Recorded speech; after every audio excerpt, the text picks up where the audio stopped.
Don't follow the lights. They told him not to take the old ridge road after dark, but when Caleb's truck died halfway down, he had no choice but to walk.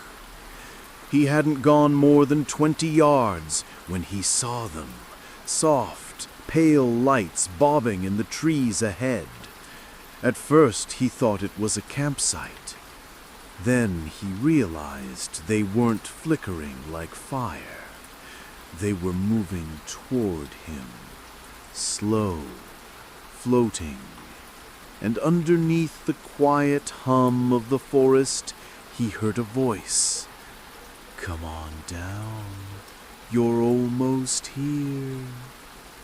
The people in Harrow County had a name for them, lantern folk. Older than the road, older than the mountains themselves. They appear as pale, glowing orbs drifting in the dark, like they're leading you somewhere safe. But if you follow, you won't come back. Years ago, Caleb's grandfather told him a story. In the 1930s, a group of coal miners vanished on their way back from a late shift. Searchers found their lanterns still lit, scattered along a deer path. The bodies were never recovered, just drag marks in the mud and bare footprints that got smaller and smaller until they stopped altogether. Caleb thought about that story as the lights drew closer. One split into two, two into four. Now they circled him, weaving between the pines. And the voices, there were more now. Men, women, children, whispering things only he should know. Childhood memories, secrets he'd never told anyone. He turned to run, only to see another light hovering behind him. It was brighter, warmer. This one had a shape. A man wearing an old miner's coat, face hidden in shadow. Caleb backed away slowly. That's when he noticed the man's feet weren't touching the ground. When the search party found Caleb's truck the next morning, the keys were still in the ignition. They followed his footprints until they ended in the middle of the trail. No signs of struggle, no blood, just a single rusted carbide lantern lying in the dirt, still burning with a cold blue flame. In the Appalachians, they say if you see a light where there shouldn't be one, don't follow. Don't look twice. And if you hear your name whispered in the trees, keep walking, because it's not the wind calling you, and it's not going to stop. The whistle of death. The sound came out of nowhere, high, thin, almost cheerful. A man whistling. Jake froze on the dirt road, his flashlight beam shaking over the gravel. He was miles from the nearest house, walking back after his truck broke down. The whistling was getting louder. Folks around Stone Hollow warned about the whistler. They said if you heard him in the distance, he was already close. And if you heard him up close, it was already too late. The tune was always the same, something old, sweet, and wrong. Jake tried to tell himself it was just a hiker, or maybe someone out hunting, but the pattern of the sound made his skin crawl. It wasn't coming from one direction. It was moving. First ahead of him, then behind, then right at his ear, though there was no one there. His flashlight flickered and died. The whistling stopped. The silence in the holler was thick enough to choke on. Jake started walking faster. That's when a voice came from the dark, low and breathy. "You walk too slow." A cold hand brushed his shoulder. Jake bolted, tripping on the path, tearing through the brush until he saw the glow of a porch light in the distance. The old man who lived there opened the door, looked at him once, and said, "You didn't answer him, did you?" Jake shook his head. "Good," he muttered, shutting the door. "That means he'll try again tomorrow." The next morning, they found Jake's truck. Keys in the ignition, door wide open. And in the dust on the hood, written in long, thin lines as if traced by a finger. "Too slow." The Lady on Dark Ridge Road. The rain was coming down so hard, David could barely see the road.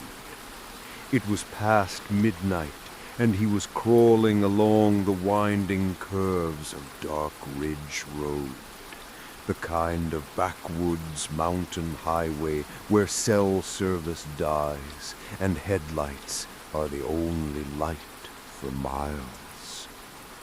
That's when he saw her, a woman standing on the shoulder, soaked to the bone, shivering.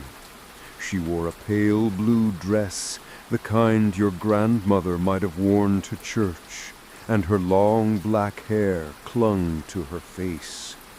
She didn't wave, didn't move.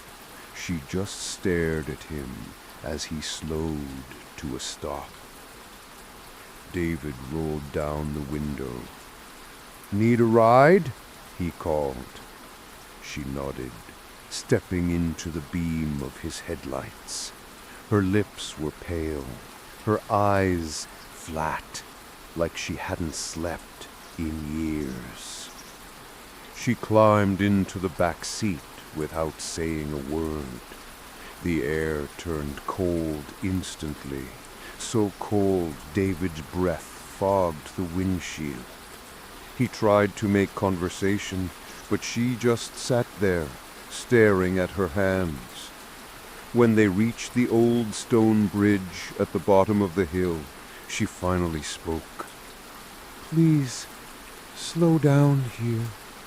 Her voice was barely above a whisper. David eased off the gas. That's when she said, "This is where I died." The tires screeched as David slammed the brakes, spinning around in his seat. The back seat was empty. The door hadn't opened. There were no wet footprints, just the lingering scent of damp earth and the faint drip of water on the upholstery. When David told the story at the gas station the next morning, the clerk went pale. "That bridge," he said. "A woman drowned there in '58. Car skidded off in the rain. Folks say she waits for someone to take her home, but no one ever makes it past the bridge. In the Appalachians, they say if you see someone standing alone on Dark Ridge Road at night, don't stop. because some passengers were never meant to leave. The Crying Boy of Devil's Creek. The sound of crying was faint at first, just a thin, broken wail carried on the night air. Caleb stopped on the creek bank, his lantern swaying.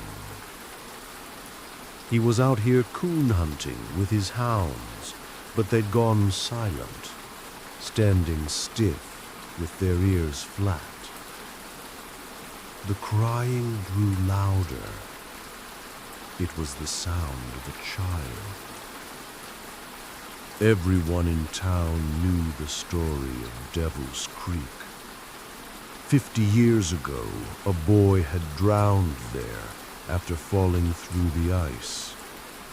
Some folks swore they could still hear him calling for help on cold nights. Caleb didn't believe in ghost tales, but standing there, heart pounding, he couldn't ignore it. He called out, "Hey, where are you?" The crying stopped. The hounds whimpered, tails between their legs.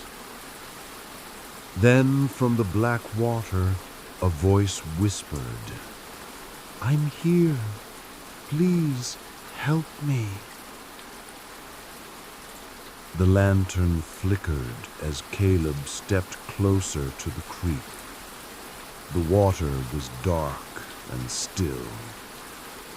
But just beneath the surface, pale fingers broke through, small, thin, and trembling.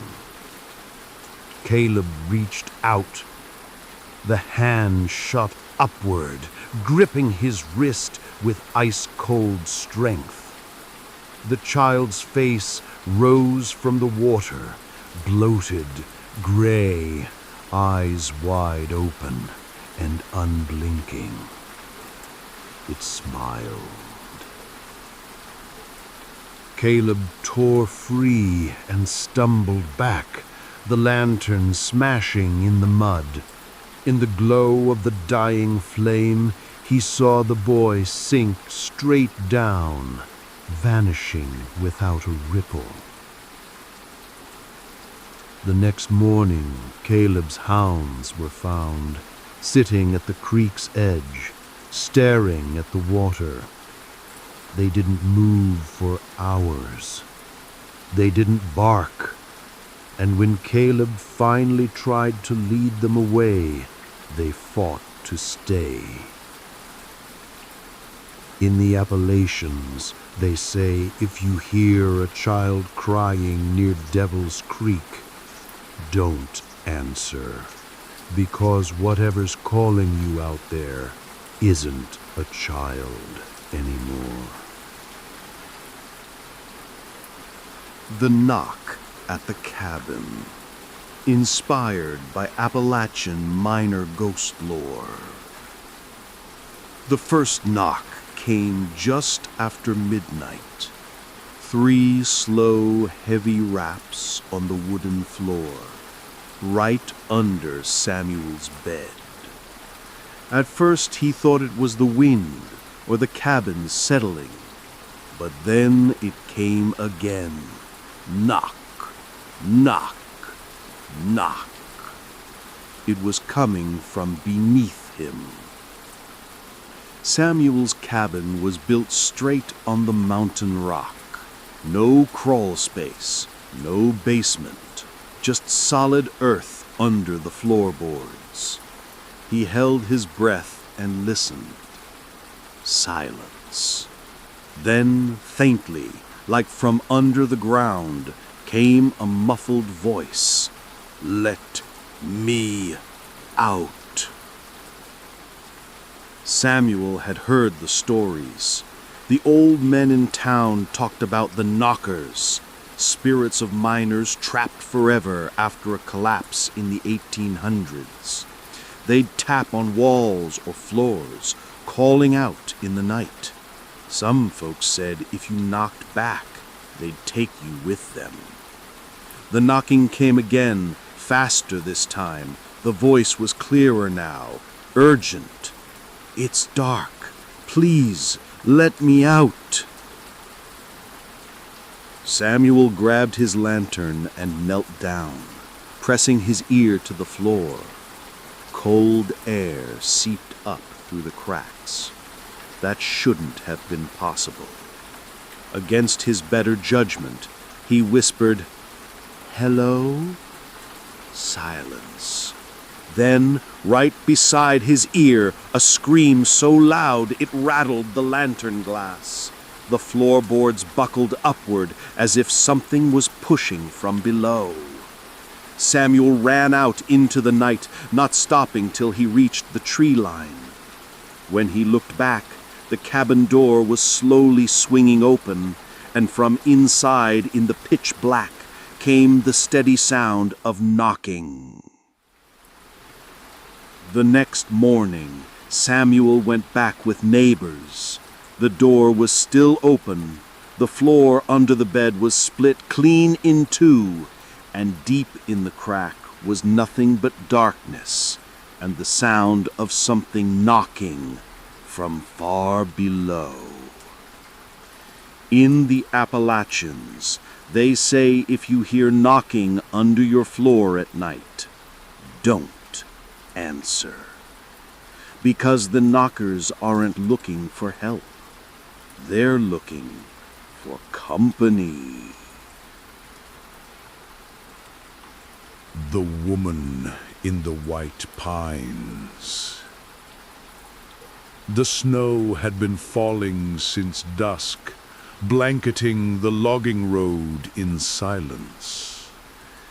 Eli's truck crawled up the mountain trail, tires crunching on ice, when his headlights caught movement among the trees. A figure stood beneath the towering white pines, tall, thin, and dressed in a long, tattered shawl. Her skin was so pale it almost glowed against the dark forest. She didn't move as the truck passed. She just turned her head slowly, following Eli with black, empty eyes. He gripped the steering wheel tighter, trying to focus on the road. When he glanced in the rearview mirror, she was standing in the middle of the road behind him, still watching. By the time he reached his uncle's cabin, the snow was coming down hard. Eli told himself it was just some hiker lost in the storm, but deep down he knew better. He'd grown up hearing about her. They called her the Woman in the White Pines, a death omen. If you saw her, it meant someone you loved wouldn't live to see morning. That night, the wind howled through the mountains. Eli lay awake, every creak of the cabin settling, making his skin crawl. Sometime after midnight, he heard the front door latch click open. He sat up. Snowflakes drifted in through the doorway, and she was standing there. Her shawl hung heavy with ice. She raised one hand, long, thin fingers pointing straight at Eli's bed. Then she whispered, so softly the words seemed to form inside his head, "Not you, him." The bedroom door slammed open, and Eli's uncle staggered in, clutching his chest, eyes wide with panic. By the time Eli reached him, it was too late. The next morning, the snow was undisturbed outside the cabin. No footprints, No sign anyone had been there. But beneath the white pines on the road back down, Eli saw a single shawl thread caught on the bark, frozen solid. In the Appalachians, they say if you ever see her in the pines, don't wait, go home, say goodbye, because she never appears without reason. The Lantern Man of Black Hollow, inspired by Appalachian mining ghost legends. The light appeared just after sundown, a single lantern bobbing in the dark, deep in the Black Hollow woods. Caleb stopped in his tracks on the trail. There was no one out here for miles, and the last mine had closed 50 years ago. The lantern swayed, moving slowly toward him. Then it stopped. He'd heard of the Lantern Man since he was a boy. Old miners said he'd appear to lost travelers, guiding them through the dark. But there was a catch. Follow him, and you'd never be seen again. Caleb called out, but the figure holding the light stayed in the shadows, face hidden. The lantern tilted slightly, as if beckoning him forward. Against his better judgment, Caleb followed. The trail grew narrower, the air colder, the ground soft under his boots.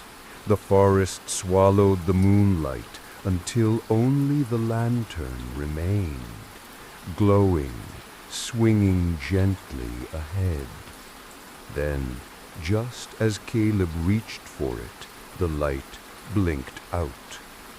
In the pitch black, he heard the sound of boots on gravel far below his feet, and faint voices, dozens of them, crying out from underground. The earth gave way, and Caleb tumbled into the dark. When searchers found his flashlight days later, it was lying on a collapsed mine entrance in Black Hollow. The opening was sealed tight, as if it had been that way for years. Locals say the Lantern Man is the spirit of a foreman who led his crew into a cave-in back in 1893. And now he's still looking for men to follow him down. In the Appalachians, if you see a light in the woods where no light should be, turn back, no matter how dark it gets. The Whistle of Holler, inspired by Appalachian missing persons lore. The first time Lila heard it, she thought it was just a bird, a slow, eerie whistle drifting through the holler, each note sharp and deliberate. It came in threes, 3 whistles, a pause, then 3 more. Her grandmother had warned her, if you hear whistling at night in the holler, don't whistle back. It ain't human. Lila had moved into the old family home after her father disappeared on that same stretch of land 3 years ago. Some folks said he ran off. Others whispered he followed the whistler. That night, she sat on the porch, rocking slowly, the moonlight spilling silver over the trees. The whistle came again, closer. 3 notes. Pause. 3 more.